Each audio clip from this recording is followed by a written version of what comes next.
ज्ञान गुरु एकेडमी में आपका स्वागत है। आज हम क्लास 10th का मैथ पढ़ेंगे। ठीक, वास्तविक संख्याएं पहला चैप्टर आपका दिया गया है, वास्तविक संख्याएं। ठीक, वास्तविक संख्याएं होती क्या है उसके बारे में पहले जानकारी करेंगे। उससे पहले हम बेसिक चीज़ जानकारी करेंगे कि हमारी बेसिक क्या होती है। ठीक ना। पहला है प्राकृतिक संख्या। प्राकृतिक संख्या सबको भी मालूम होगा, अगर नहीं मालूम है तो देख लीजिए। गिनती वाली संख्याएं, गिनती वाली संख्याएं प्राकृतिक संख्याएं कहलाती हैं। प्राकृतिक संख्याओं को कैपिटल एन से प्रदर्शित करते हैं। मतलब कि जो भी हम गिनती पढ़ते हैं एक से लेकर इन्फिनिटी तक, ठीक ना, 1 2 3 4 5 6 7, ये हमारी क्या है, प्राकृतिक संख्याएं होती है। ठीक ना। प्राकृतिक से कोई भी पूछेगा कि अगर प्राकृतिक संख्या होती क्या है तो क्या बताएंगे, 1 2 3 4 जो गिनती के वर्ड होते हैं वो हमारी क्या होती है, प्राकृतिक संख्याएं होती है। इसके साथ साथ जब भी हम प्राकृतिक संख्याओं को डिनोट करते हैं तो कैपिटल एन से प्रदर्शित करते हैं। एन बराबर मतलब कि 1 2 3 4 डॉट डॉट, मतलब कि ऐसे रहेगा तो आप देखकर ही बता दीजिएगा कि क्या है, प्राकृतिक संख्या है। ठीक। दूसरा होता है पूर्ण संख्याएं। प्राकृतिक संख्या समझ में आ गई। पूर्ण संख्या, इसको होल नंबर बोलते हैं। प्राकृतिक संख्याओं के समूह में यदि शून्य और मिला दिया जाए, मतलब प्राकृतिक संख्या हमारी क्या होती है, 1 2 3 4 डॉट डॉट होती है, अगर उसके आगे शून्य मिला दिया जाए तो हमें पूर्ण संख्याओं का समूह प्राप्त होता है। क्या होता है, हमें पूर्ण संख्याओं का समूह प्राप्त होता है। पूर्ण संख्याओं को W से प्रदर्शित करते हैं। किससे प्रदर्शित करते हैं, W से। जो हमारी प्राकृतिक संख्याएं होती हैं उनसे पहले अगर एक से पहले अगर 0 लगा दिया जाए, शून्य लगा दिया जाए तो हमारा क्या बन जाएगा, पूर्ण संख्याएं बन जाता है। जैसे W से इसको प्रदर्शित करते हैं तो W बराबर 0 1 2 3 4, ये हमारी क्या हो गया, पूर्ण संख्या है, मतलब होल नंबर हो गया। ठीक है।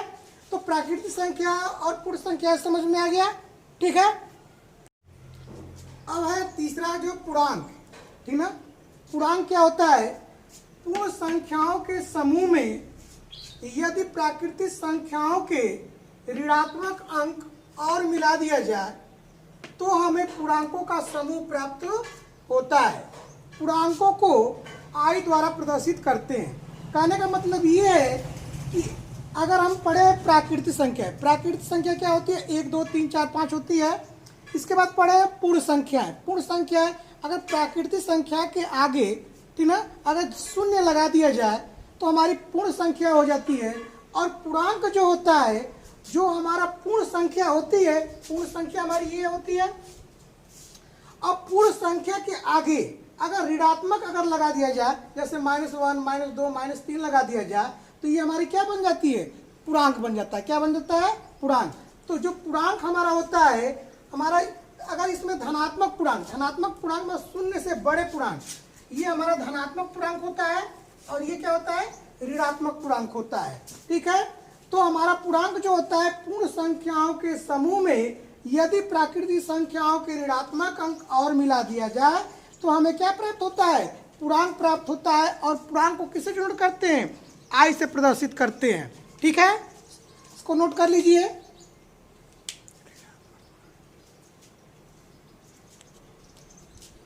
ऋणात्मक पूर्णांक शून्य से छोटे पूर्णांक, मतलब कि 0 से जितने भी छोटे पूर्णांक -1 -2 -3, ये हमारे क्या होते हैं, शून्य से छोटे पूर्णांक होते हैं।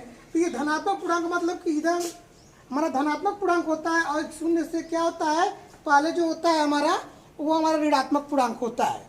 ठीक है। अब चौथा नंबर है परिमेय संख्याएं। परिमेय संख्या क्या होती है, जो संख्या है P/Q के रूप में लिखा जा सके, जहाँ P और Q पूर्णांक है, परिमेय संख्या कहलाती है। कहने का मतलब ये है, लिखा गया कि जो संख्याएं P/Q के रूप में लिखा जा सके, जहाँ P और Q पूर्णांक है तथा Q शून्य के बराबर न हो, परिमेय संख्या कहलाती है। कहने का मतलब ये होता है कि अगर जो भी परिमेय संख्या होती है वो P/Q के रूप में होती है, P/Q के रूप में होती है, जहां Q मतलब कि 0 के इक्वल नहीं होना चाहिए। अगर 0 हो जाएगा तो वो हमारी परिमेय संख्या नहीं होती है। और पूर्णांक जितने भी नोट में लिखवा दिए हैं कि सभी पूर्णांक क्या होते हैं, परिमेय संख्या होती है। लेकिन परिमेय संख्या जो होती है वो सभी पूर्णांक नहीं होती है। लेकिन हमारा पूर्णांक क्या होता है, 0 से धनात्मक भी जाते हैं और ऋणात्मक भी जाते हैं। तो जैसे मान लो कि अगर हम पूर्णांक संख्या जो होती है -1, -2, -3, 0, 1, 2, 3, 4 डॉट डॉट और इधर, तो ये भिन्न के रूप में, मतलब कि भिन्न के रूप में लिखा जा सके। जैसे मान लो कि 1 है तो 1 बटा क्या लिख सकते हैं, 2 लिख सकते हैं। तो अगर पूछ दिया कि 1 बटा 2 क्या है, तो ये हमारी परिमेय संख्या है। ठीक, परिमेय संख्या है। लेकिन क्यों हमारा 0 नहीं होना चाहिए। अगर इसको -3 बटा 2 भी लिख सकते हैं। ठीक, तो -3 बटा 2 हमारी क्या है, परिमेय संख्या है। ठीक, जो हमारा p बटा q के रूप में रहेगा वही हमारी क्या होगा, परिमेय संख्या होती है। लेकिन q हमारा 0 नहीं होना चाहिए, इसको नोट कर लीजिएगा। अब है अपरिमेय संख्या। 5वां नंबर क्या है, अपरिमेय संख्या है। अपरिमेय संख्या जो होती है, जो संख्या p बटा q के रूप में नहीं लिखा जा सके, वो हमारी क्या कहलाती है, अपरिमेय संख्या। जैसे मान लो कड़ी में 2 है, कड़ी में 2, कड़ी में 3, पाई और आदि, मतलब कि जो भी कड़ी के अंदर रहेगा वो हमारी क्या होगी, अपरिमेय संख्या होगी। नोट में लिख लीजिए पाई। पाई को हम इस तरह लिखते हैं, एक अपरिमेय संख्या। लेकिन हम पढ़ते हैं पाई का मान होता है 22/7, ये हमारा अपरिमेय संख्या होता है। लेकिन 22/7 जो होता है क्या होता है, परिमेय संख्या होती है। ठीक है, तो दिमाग में कभी भी एग्जाम में पूछ दे कि पाई क्या है, तो पाई एक अपरिमेय संख्या है। और अगर 22/7 लिख दे तो वो हमारी क्या है, परिमेय, क्योंकि ये भी हमारा भिन्न के रूप, मतलब p बटा q के रूप में लिखा जा सकता है। 22/7 हमारा p बटा q के रूप में है, तो ये हमारा परिमेय संख्या है। लेकिन पाई को हम p बटा q के रूप में नहीं लिख सकते, इसलिए हमारी क्या है, अपरिमेय संख्या है। ठीक है, अब चलेंगे वास्तविक संख्याएं। वास्तविक संख्याएं, वास्तविक संख्याएं होती क्या है, परिमेय संख्याएं तथा अपरिमेय संख्याओं का समूह वास्तविक संख्याएं कहलाती है। जो हम परिमेय संख्या बताए हैं कि परिमेय संख्याएं जो होती है वो p बटा q के रूप में लिखा जा सकता है।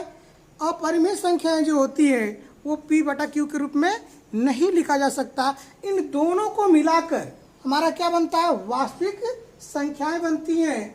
ठीक है, अब है यूक्लिड विभाजित प्रमेय। क्या आपको इसी की सहायता से पूछेगा, एलसीएम निकालिए और एचसीएफ निकालिए। दो धनात्मक पूर्णांक a और b दिए रहने पर ऐसी अद्वितीय पूर्ण संख्याएं q और r विद्यमान है कि a बराबर bq प्लस r, जहाँ पे a से बड़ा या इसके बराबर, r का मतलब होता है रिमाइंडर, शेषफल, ठीक ना, और b से क्या होना चाहिए, छोटा होना चाहिए।